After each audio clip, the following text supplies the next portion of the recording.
What's going on, dear viewers? This is your gracious host, Kaine Walker, and before we get into the video, I want to let you know that 36% of you are returning viewers who are not subscribed. If you find these videos helpful, click the button so that you can continue to learn from them as much as I enjoy teaching in them. Today's topic is going to be about relatability in characters, why it's important, what it means, and what I think about the concept on a personal level. The reason why I wanted to discuss this topic is because it's one that often pops up whenever we discuss any character relationships or how the audience identifies with them in any piece of media, and I just wanted to give my thoughts on the situation. To give a brief summary before getting into the article, because I do dive a bit deeper, relatability is very important because people have to have a reason to come back to your story, right? They have to have a reason to finish it, and a lot of that is going to have to do with the journey of the character or characters in your story. And chances are, if you have a boring character or characters, you have a boring story. Now, we've defined the term relatability a few times here on this channel, so I won't do it verbatim again because we're going to do it again in the article that's coming up. But I will say that I might introduce a thought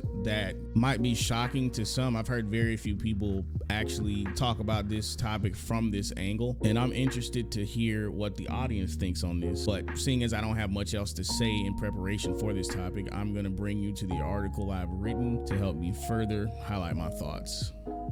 I'll see you there.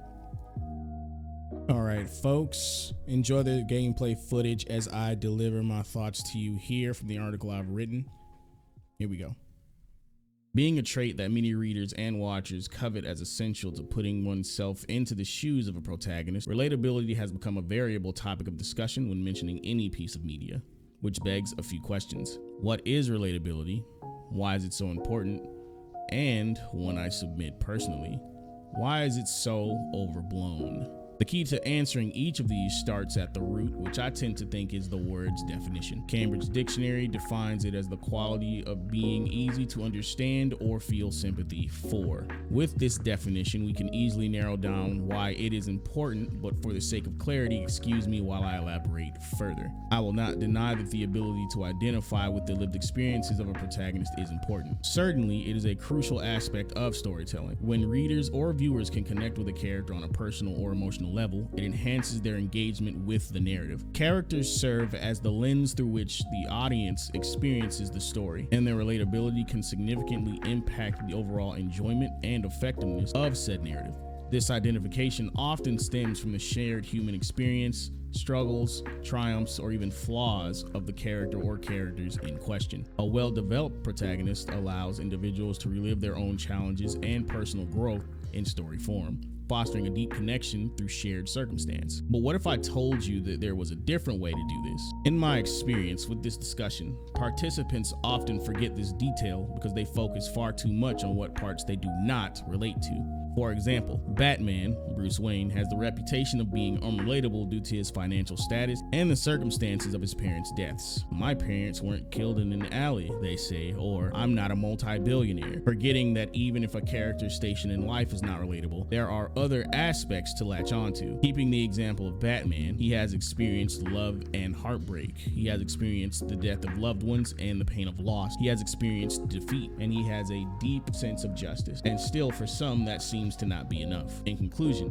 while relatability is undeniably important in storytelling, it is often overblown when individuals fixate solely on surface level differences rather than delving into the broader shared human experiences that characters may embody. The essence of relatability lies not just in superficial similarities, but in the universal themes of love, loss, struggle, and triumph that characters, even those like Batman, can encapsulate. The focus should shift toward appreciating the aspects of a character's journey that resonate with the broader spectrum of human emotions and experiences. Batman, despite his extraordinary origin, still grapples with relatable emotions and challenges that many individuals encounter in their own lives. Ultimately, the richness of a character's relatability is not so strict, but extends to the emotional and existential aspects of their journey. Perhaps a more nuanced understanding of relatability can encourage more appreciation of characters and their narratives, fostering a deeper connection between audiences and the stories they consume.